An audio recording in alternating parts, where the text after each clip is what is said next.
Bab ke-35, Nyonya Hendromoyo. Gegas aku menutup bagian atas kereta bayiku dan langsung menuju rumah Bude Ratmi. Begitu sampai di teras, keadaan sudah haru biru. Bude Ratmi terlihat wajahnya babak belur dengan rambut yang awut-awutan, sedangkan Mbak Susi juga tak kalah miris. Sudut bibirnya mengeluarkan darah, bagian lengan bajunya ada yang koyak. Bude Ratmi terisak di sudut teras bersama Riko, dan Mbak Susi malah memalingkan wajahnya dengan sapu lantai berada di tangannya. Salah apa aku sampai punya anak sepertimu, Susi? Ucap Bude terisak. Mbak Susi mencebik, tetap bergeming diam 1000 bahasa. Jawab, Susi. Hardik Bude Ratmi. Bude, ada apa ini? Mbak Nisa yang dari tadi hanya menyimak kini menghampiri Bude. Non Nisa, ucap Bude Ratmi. Bude terkejut melihat kedatangan Mbak Nisa, namun tak lama Mbak Nisa memeluk Bude Ratmi. Mendapat pelukan dari Mbak Nisa, Bude Ratmi semakin tergugu dan menangis. Fah, kira-kira ada apa ini? Bisik Rizka. Enggak tahu, Riz. Jawabku. Fah, aku bawa si kembar pulang aja ya. Hawanya enggak enak sepertinya. Usul Rizka. Aku pun menyetujuinya. Kemudian Rizka mendorong kereta bayiku keluar dari rumah Bude. Mbak Susi, ini ada apa sebenarnya? Tanyaku pada Mbak Susi yang dari tadi diam. Diam kamu. Enggak usah ikut campur urusan keluargaku.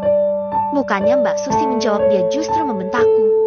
Mbak Susi kemudian beranjak dan masuk ke dalam rumah. Bu Ratmi, ada apa ini? Pak RT yang baru tiba langsung bertanya pada Bude.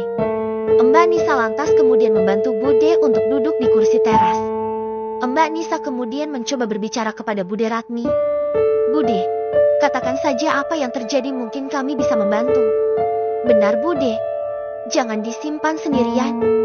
Lihat muka Bude, sudah berantakan sekali.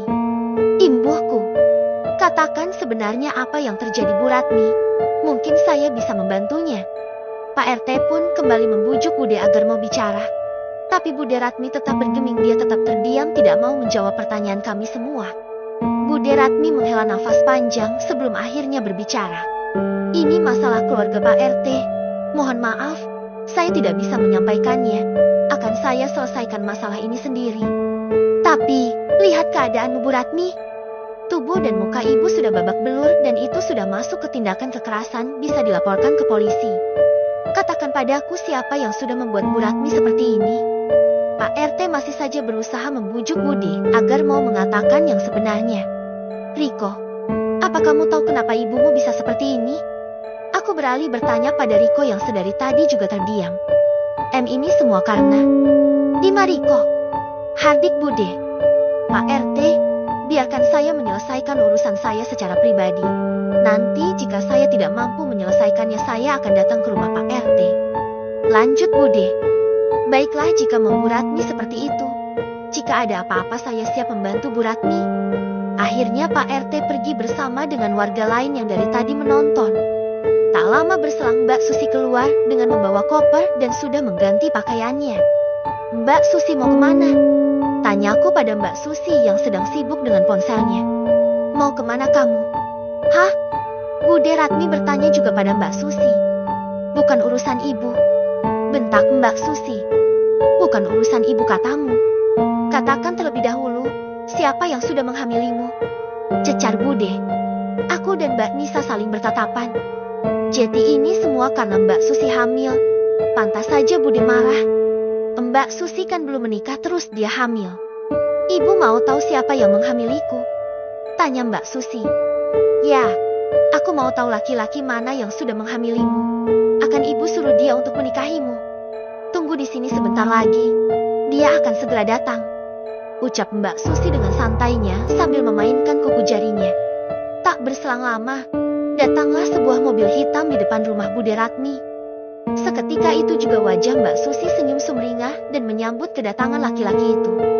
Begitu laki-laki itu turun, Mbak Susi langsung bergelayut mesra pada lengannya.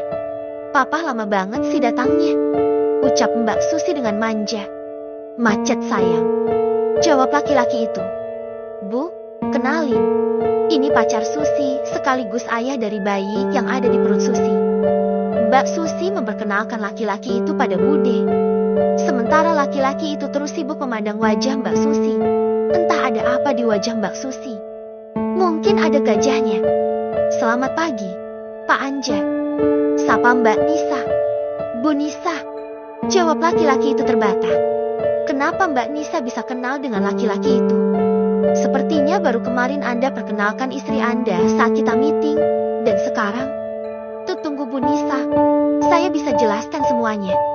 Tidak usah Pak Anja. Itu tidak perlu buat saya. Tapi ini tidak berpengaruh dengan kontrak kerja kita kan? Mungkin.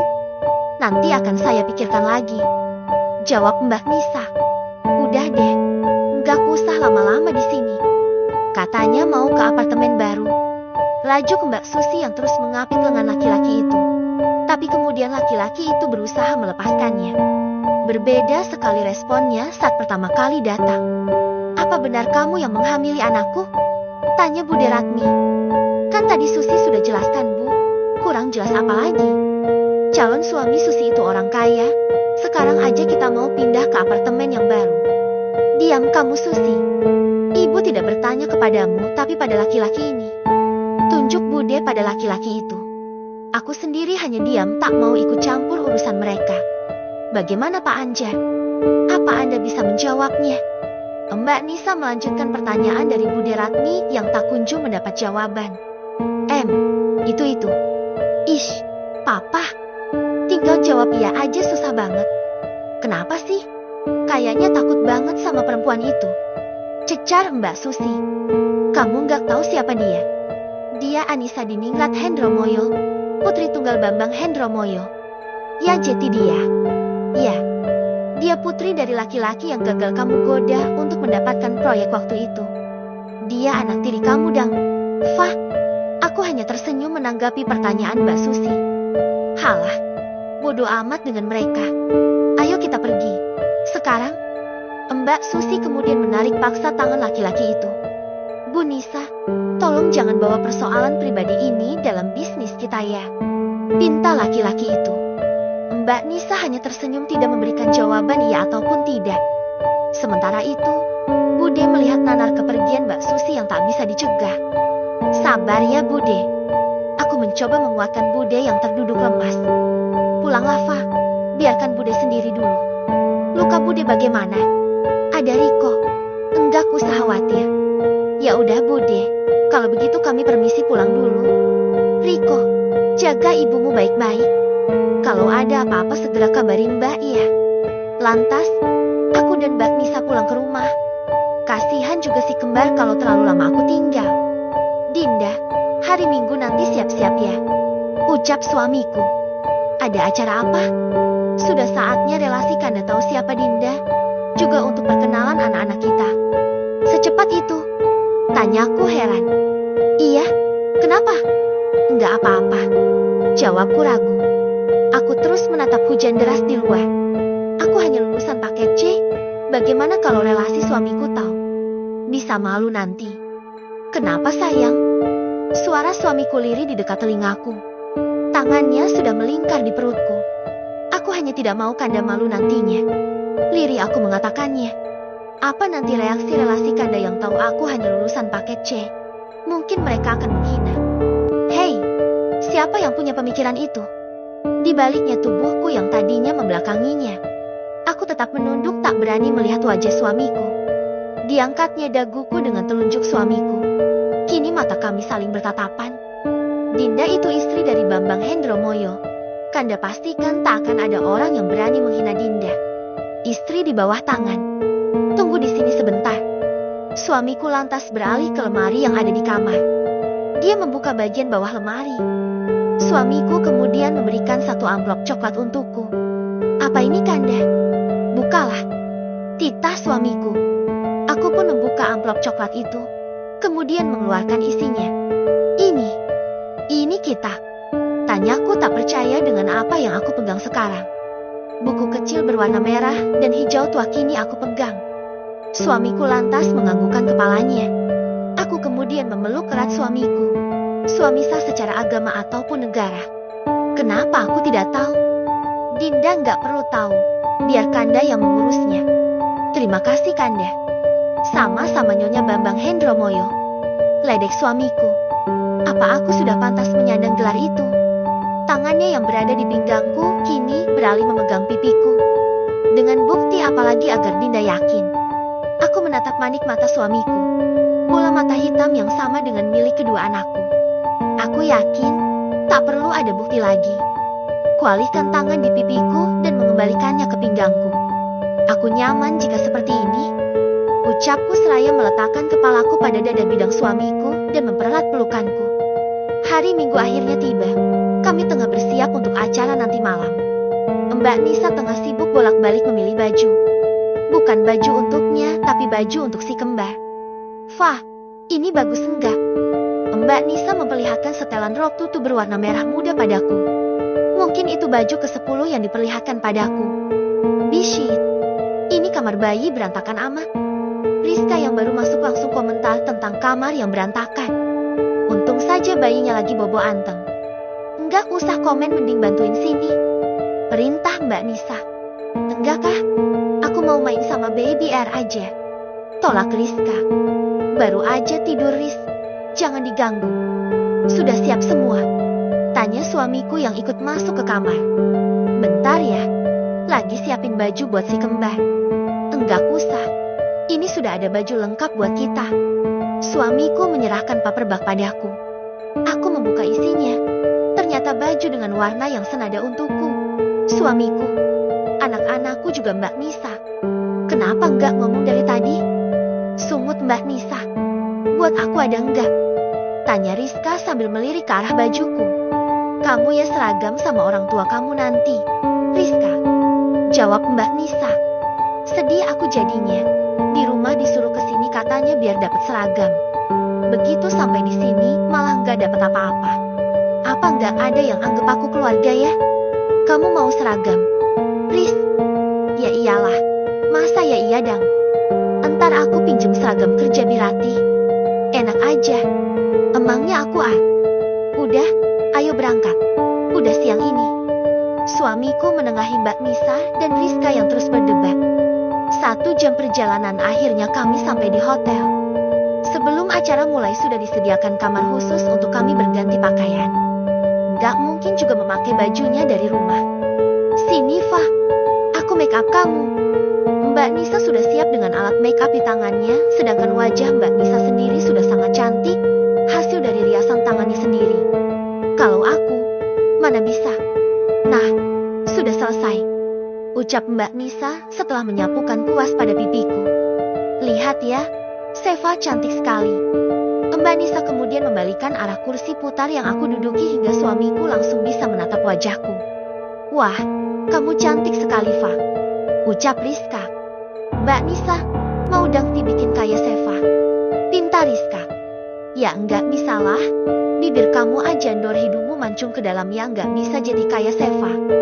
Mbak Nisa, apa nggak bisa bohong dikit? Enggak usah jujur banget gitu. Aku sedih tau. Cup, jangan berhenti nangis. Maksudnya jangan menangis. Ledek Mbak Nisa. Sini duduk. Seva, pindah dulu sana. Aku kemudian beranjak dari kursi ingin menghirup udara sejenak di balkon. Kanda punya sesuatu buat Dinda. Aku menaikkan alisku. Menebak kira-kira apa yang akan diberikan suamiku. Berbaliklah. Lanjut suamiku. Aku menurutinya. Sebuah kalung dengan liontin kecil-kecil terpasang di leherku. Aku kembali merubah posisiku menghadap suamiku. Aku memegang liontin berwarna putih itu. Ini bagus sekali Kanda. Dinda suka. Ya, sangat suka. Terima kasih. Dirapatkannya tubuhku sehingga tak ada lagi jarak di antara aku dan suamiku. Wajah suamiku mendekat. Aku sudah bersiap dengan memejamkan mataku. Cium aja ya, lipstiknya nggak bakalan luntur. Teriak Mbak Nisa. Aku juga udah 20 tajun tahun, udah lulus sensor. Rizka ikut saja berteriak. Sih mereka berdua. Tunggu nanti malam. Bisikku di telinga suamiku. Nekel dikit boleh kan ya? Akhirnya serangkaian acara memasuki acara inti. Aku, suamiku, Mbak Nisa dan kedua anakku kini berada di atas panggung. Aku memandang mereka para relasi suamiku. Mereka serempak memakai baju berwarna putih, karena mungkin memang itu dress code-nya. Dapat kulihat di depan sana ada Rizka dan keluarganya. Dan wanita itu juga ada. Wanita yang kemarin menampar suamiku. Dia sedang menatap tajam ke arahku. Ya, hanya ke arahku bukan ke arah yang lain. Oke, terima kasih untuk kedatangan kalian. Hari ini saya sengaja mengundang kalian semua untuk memperkenalkan keluargaku. Yang pertama ada anakku, Anissa Diningrat Hendromoyo, yang pastinya sudah kalian kenal.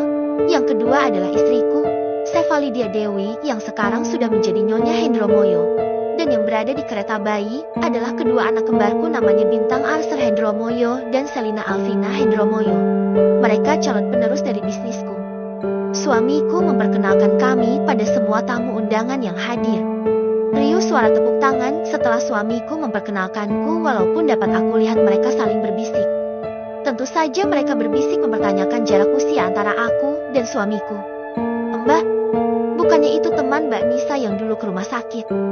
Tanyaku pada Mbak Nisa. Laki-laki yang sedang berdiri dengan ibunya juga membawa bayinya. Iya, itu Ivan. Jawab Mbak Nisa. Mereka datang ke sini.